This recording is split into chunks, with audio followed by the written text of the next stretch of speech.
ओम नमः सिद्धेभ्य। ओम नमः सिद्धेभ्य। ओम नमः सिद्धेभ्य। नमो जनाणम। सभी को सादर श्रद्धात्मक वंदन। आज ज्येष्ठ कृष्ण अष्टमी का यह पावन मंगल दिवस है। क्योंकि अष्टमी शाश्वत पर्वों की श्रेणी में आती है, इसलिए विशेष रूप से संयमादिक का यह पर्व है। तो चलिए देखते हैं आज का संदेश हमें क्या बता रहा है। आज के संदेश में श्री समयसार जी ग्रंथ की महिमा गाइए। तो चलिए पढ़ते हैं संदेश। समयसार सो यह पन्ने नहीं, अक्षर नहीं, ये तो जड़ है। आत्मा के आनंद में लीनता ही समयसार है। समयसार स्वरूप का बराबर निर्णय करके विकल्प छूट जाए, पश्चात अनंत गुण सामर्थ्य से भरपूर अकेला रहा, सो निःशुद्धात्म तत्व वही समयसार है। क्या कहा कि समयसार क्या है? समयसार कोई शास्त्र, अकेला शास्त्र ही नहीं है। यानी जैसे बोलते हैं किताबों में बहुत सारे पन्ने हैं, तो पन्ने मिलकर क्या बनता है? एक बुक। तो जनरली कहने में क्या आता है कि किताब, अगर कोई बोले कि बुक की डेफिनेशन क्या है, तो बुक उसे कहते हैं जिसमें बहुत सारे पन्ने हों और उनमें कुछ लिखा हो। तो यहाँ पर कहा कि ऐसा यह समयसार कोई बुक नहीं है, कोई ऐसे पन्ने वाली कोई किताब नहीं है या किसी में अक्षर लिखे हुए हैं, ऐसा उसे ही समयसार नहीं कहा। समयसार किसे कहा? सारभूत अपने निःशुद्धात्मा की। तो इस समयसार जी जो ग्रंथ हैं, इसमें माना कि पन्ने हैं, उस पर लिखित रूप में अक्षर है, छपाई की गई है, लेकिन उसमें जो बात लिखी है वो क्या लिखी है? वो मेरे आत्मस्वरूप को दर्शाने वाली बात लिखी है। इसीलिए वो मात्र एक जिनवाणी नहीं कहलाएगी। उसे क्या कहा? आगम चक्षु कहा। समयसार यानी शुद्धात्मा के सार को बताने वाली ऐसी वो जिनवाणी है। तो वो जिनवाणी साक्षात जिनेंद्र स्वरूप है, साक्षात जिनेंद्र की वाणी है, उसकी उपमा दी है। क्योंकि देखिए, जो शास्त्र है वो तो कैसे हैं? जड़ है। जो उसमें शब्द लिखे हैं वो भी कैसे? पुद्गल की पर्याय। तो जड़ है, तो जड़ से कभी ज्ञान होता है क्या? नहीं। ज्ञान से ज्ञान होगा। जो मेरा ज्ञान गुण है, उस ज्ञान में से ज्ञान आएगा। जड़ में से ज्ञान कैसे आएगा? जड़ में अगर ज्ञान होगा तो वो स्वयं ही ज्ञानवान बन जाएगा।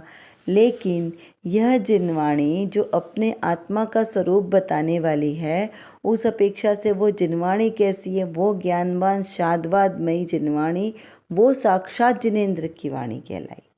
उस अपेक्षा से यहाँ पर उसकी महिमा के गुण गाएं। क्योंकि अगर वो जिनवाणी नहीं होती तो हमें अपने स्वरूप का ज्ञान कैसे होता?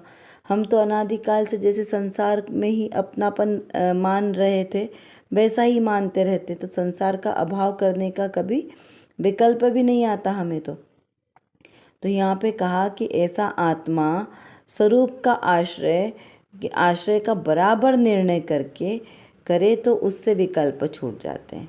किसके आश्रय से? जैसा आत्मा का स्वरूप इस समयसार जी ग्रंथादिराज में बताया है, वैसे अपने निःशुद्ध आत्मा का यदि हम निर्णय करें, स्वरूप को समझें, तो सारे विकल्प छूट जाते हैं। क्योंकि आत्मा कैसा है? अकर्ता स्वभावी है।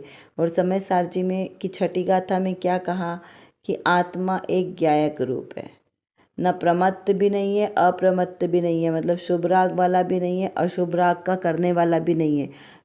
आत्मा एकमात्र ज्ञायक स्वभाव वाला है, मात्र ज्ञान ज्ञायक स्वभाव वाला है, ऐसी बात यहाँ पर कही है। तो देखिए, जो पूरा समयसार जी ग्रंथ है, इसमें 415 गाथाएँ हैं।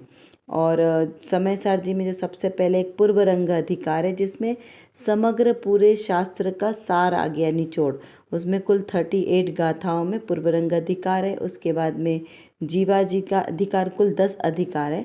उसमें तो दूसरा है जीवाजी अधिकार, जिसमें जीव और आत्मा अजीव, इन दोनों का वर्णन है। यानी जीव यानी आत्मा और अजीव यानी कर्म और उनकी प्रकृतियाँ, इनका स्पष्ट रूप से विवेचन किया गया है और आत्मा की शुद्धता पर जोर दिया है। क्योंकि सारभूत कौन है? मेरा निःशुद्ध आत्मा है। फिर उसके बाद एक कर्ता कर्म अधिकार। तो उस कर्ता कर्म अधिकार में जीव को अकर्ता स्वभावी बताने के लिए 144 गाथाओं तक उसमें वर्णन किया है। तो सबसे ज़्यादा वर्णन यहाँ पे कर्ता कर्म अधिकार का है। और उसके बाद कर्म से मुक्ति कैसे हो सकती है, इस बारे में वहाँ पर वर्णन किया गया है। उसके बाद पुण्य पाप अधिकार, उसमें जीव किस प्रकार पुण्य और पाप दोनों ही बंध का कारण है, उस पर प्रभाव डालते हुए पूरे शास्त्र में उसका वर्णन किया गया। क्योंकि देखिए, पुण्याश्रव या पापाश्रव दोनों ही संसार का कारण है और दोनों ही बंध का कारण है, लेकिन मेरा आत्मा निर्बंध स्वभावी है, पुण्य पाप से रहित है। इस प्रकार यहाँ पर विवेचन किया गया है, जिसमें पुण्य को सोने की बेड़ी और पाप को लोहे की बेड़ी इस प्रकार से दर्शाया गया है। बहुत ही सुंदर ग्रंथ में नाटकीय रूप में पूरा वर्णन किया गया है। उसके बाद आता है आश्रव अधिकार, जिसमें आश्रव यानी कर्मों के आने का द्वार। तो किस प्रकार कर्म आते हैं और कर्म आते हैं तो उनका क्या स्वरूप है, कि किस प्रकार से हम कैसे कैसे परिणाम करते हैं जिनके कारण कर्म आते हैं और फिर आत्मा से बंधन को प्राप्त होते हैं। तो ऐसे उन कर्मों का विवेचन किया है कि कैसा जीव अपने स्वभाव के विपरीत स्वभाव करता है और कर्म उससे आते हैं। उसके बाद है संवर अधिकार। आश्रव अधिकार का विपरीत है उसका पूरक संवर अधिकार। संवर अधिकार में जो कर्मों के जो आए हैं, जो कर्म आश्रव से आ रहे हैं, उन कर्मों को आने से रोकने का उपाय बताया गया है और आत्मा पर नियंत्रण पर जोर दिया कि किस प्रकार अपना आत्मा अपने आत्म स्वभाव में स्थिर रहे तो उससे आश्रवादिक कर्म नहीं आएंगे। इस प्रकार यहाँ पर वर्णन किया गया। उसके बाद निर्जरा अधिकार है। निर्जरा अधिकार में कर्मों के विनाश का यानी कर्मों को निर्जरा करने के बारे में बताया। निर्जरा यानी उनका निर्जरित होना, झड़ जाना, उनका आत्मा से अलग होना, इसके बारे में यहाँ पर बताया।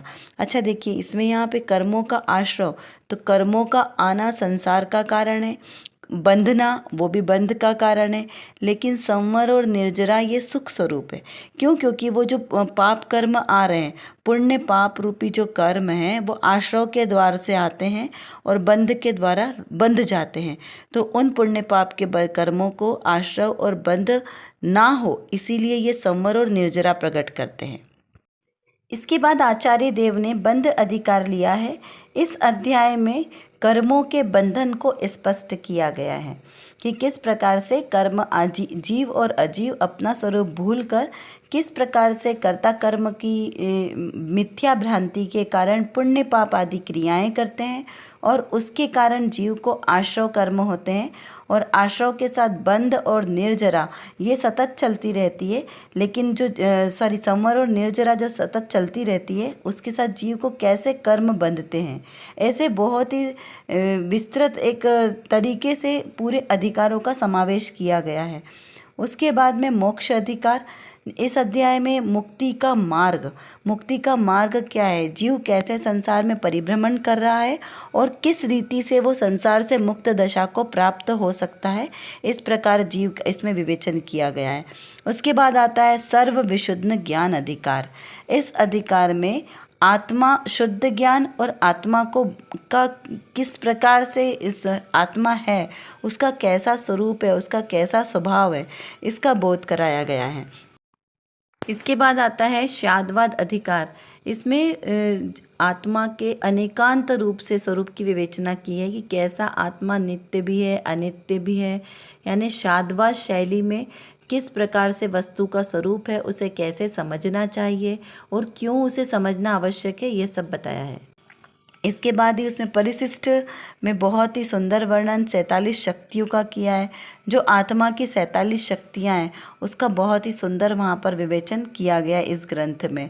अब जो इसी ग्रंथ के आधार से जो आचार्य कुंद देव ने प्राकृत भाषा में यह ग्रंथ लिखा है, इसी के आधार से आचार्य अमृतचंद आचार्य देव ने इस पर आत्मख्याति नाम की टीका लिखी है और कुछ उसमें श्लोक लिखे हैं, जो 278 श्लोक उसमें लिखे हैं। प्रत्येक गाथा के आधार से श्लोक लिखे गए हैं। इस प्रकार से गद्य और पद्य दोनों रूपों से इस ग्रंथ की टीका लिखी है। बहुत ही सुंदर इसमें टीका लिखी है और जिन सेनाचार्य ने भी जो इसके ऊपर टीका लिखी है उसमें 339 गाथाएं में समावेश किया गया है। इस प्रकार ये बहुत ही सुंदर अद्भुत ग्रंथ श्री समय सारजी ग्रंथ, जिसे आगम चक्षु, जिसे मैं अशरीरी हूँ ऐसा बताने वाला ग्रंथ, ऐसे अनेकों नामों से इसकी उपमा की है। है ना, जो मेरे आत्मा स्वरूप को बताए, जो मुझे आत्मा से परमात्मा बना दे, जो मुझे मैं भगवान आत्मा हूँ ऐसा अपना स्वरूप बताए। ऐसे ग्रंथ की महिमा हम सीमित शब्दों में कैसे करें। ऐसा यह महाग्रंथ ग्रंथातिराज समयसार जी है। नमः समयसाराय सानुभूत्या चकासते चित्स्वभावाय भावाय सर्वभावांतरक्षिते। ऐसे समयसार में निशुद्धात्मा को बारंबार नमस्कार हो।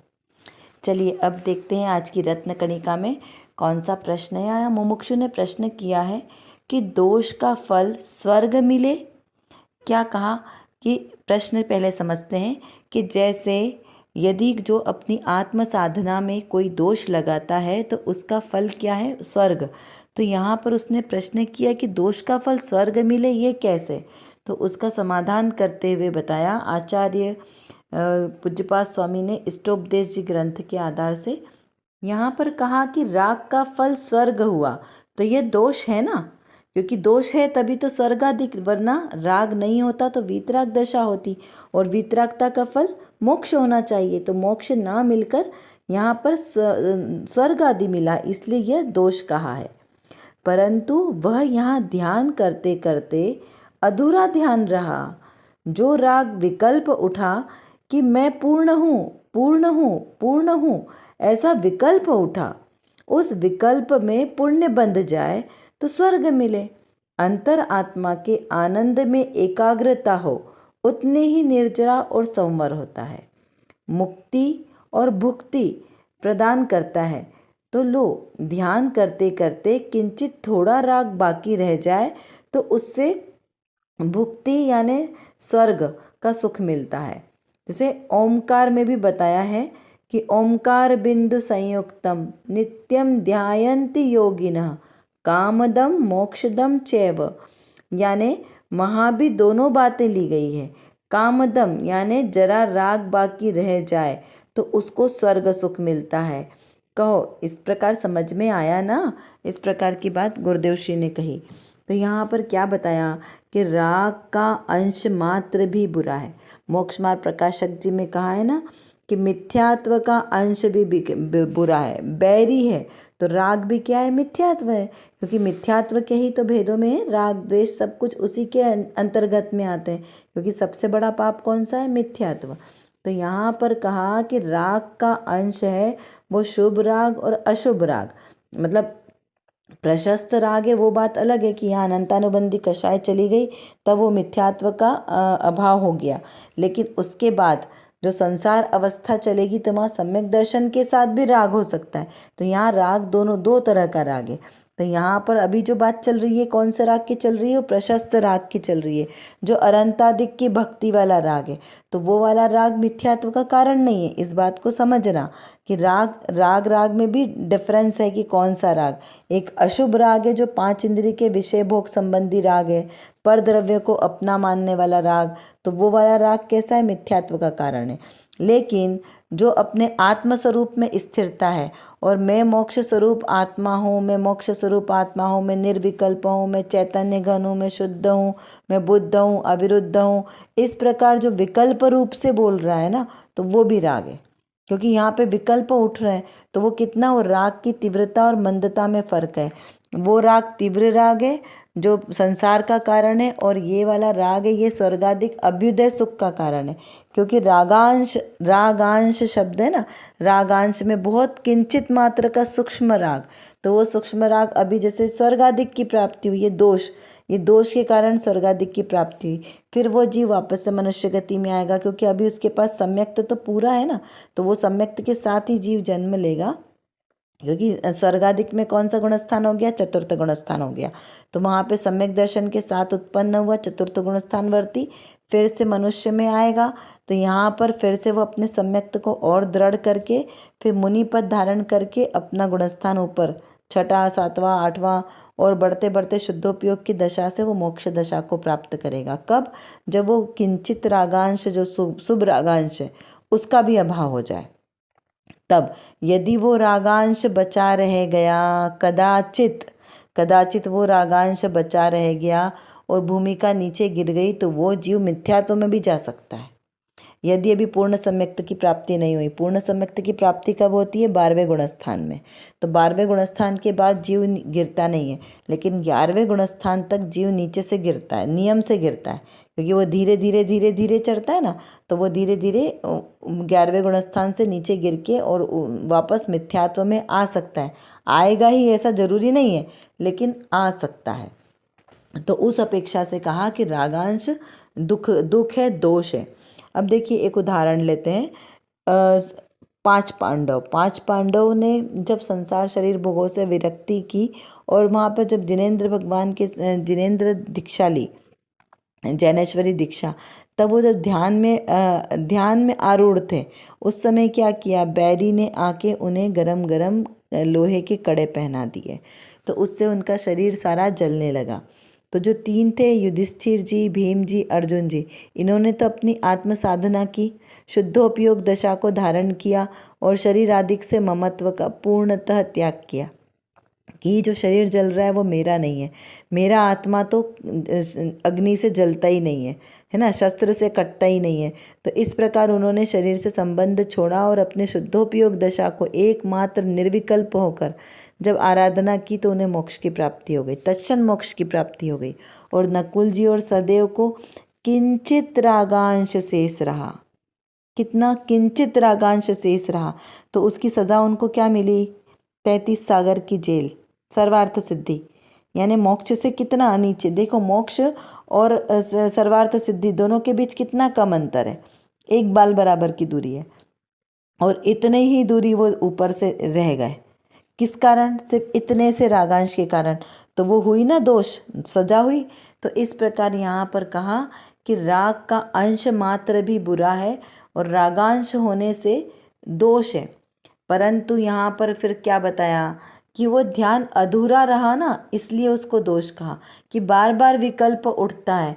वहाँ पे भी क्या बार बार विकल्प उठ रहा था? साधर्मी जल रहे हैं, साधर्मी जल रहे हैं, तो ये बार बार विकल्प उठ रहा है। और मैं पूर्ण हूँ, मैं पूर्ण हूँ, ये भी तो विकल्प है। सभी, चाहे शुभ विकल्प हो चाहे अशुभ विकल्प हो, विकल्प विकल्प ही है। तो यहाँ पर कहा कि जो निर्विकल्प अनुभूति होगी वहाँ पर सुख है। तो अंतर में आत्मा के आनंद में एकाग्रता हो, उतनी संवर निर्जरा पूर्णता को प्राप्त होती है। अब संवर निर्जरा तो सभी प्रत्येक प्राणी को चलती है, जो संसार में है उसको भी संवर निर्जरा तो सतत होती रहती है। तो क्या अंतर है वो शुद्धोपयोगी मुनि की संवर निर्जरा में और एक मिथ्या दृष्टि की मुनि की संवर निर्जरा में और एक सम्यक दृष्टि की संवर निर्जरा में? तीन कैटेगरी है ना हमारे पास, उत्तम मध्यम जघन्य। तो तीनों में से क्या फ़र्क है? तो उनकी जो उनका परिणाम है ना, उनके परिणामों में डिफरेंस है। तो कम ज़्यादा, जैसे शुभ परिणाम, अशुभ परिणाम। तो अशुभ परिणाम कैसे? संक्लेशित परिणाम है, तो वो तीव्र कषाय के परिणाम है। शुद्ध परिणाम और विशुद्ध परिणाम, ये सब कैसे? एक मंद कषाय और मंद तर। मंद में भी बहुत सारे कैटेगरी है, मंद और मंदतम, मंदतर। इस प्रकार से अलग अलग उसके स्टेज है ना। तो ऐसे ही यहाँ पर भी परिणामों को लेना कि यहाँ पर भी जो विशुद्धि बढ़ रही है वो विशुद्धि भी ऐसी अलग अलग है कि प्रत्येक जीव की अपनी अलग अलग विशुद्धि है। इस प्रकार यहाँ पर समझना कि यहाँ पे कहा कि ध्यान करते करते थोड़ा भी राग अगर शेष बच जाए तो उससे मुक्ति नहीं मिलती, बल्कि भुक्ति किसको कहा? स्वर्गादिक को। भुक्ति क्यों? क्योंकि वो भी भोग रहे हैं ना, आयु कर्म को भोगेंगे, क्योंकि अभी उनको मुक्ति पूरी नहीं हुई, तो इसलिए उसको शब्द भुक्ति शब्द यहाँ पर लिया है।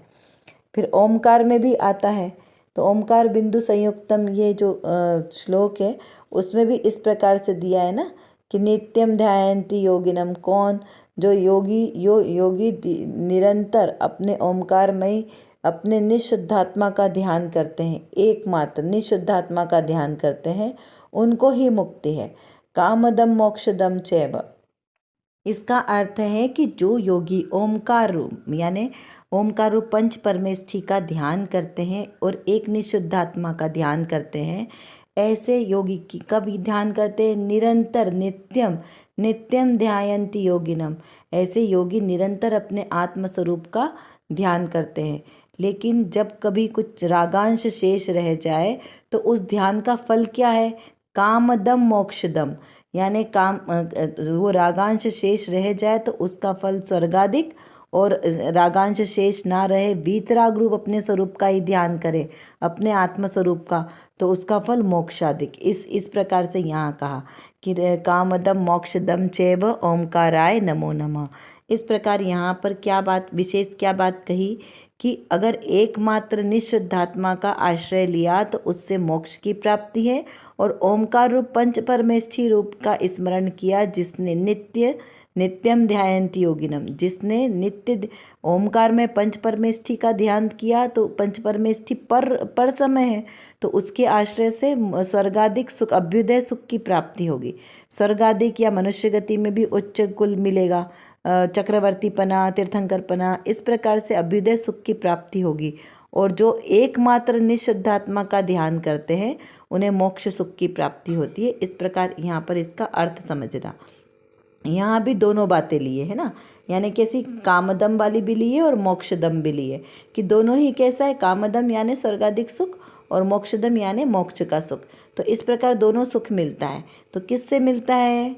हमारे अपने परिणामों से, कि आपका किंचित राग शेष रहा तो आपको भी सज़ा बाकी है, और कोई भी आपकी सज़ा पूरी हो गई तो फिर क्या हुआ? मुक्ति।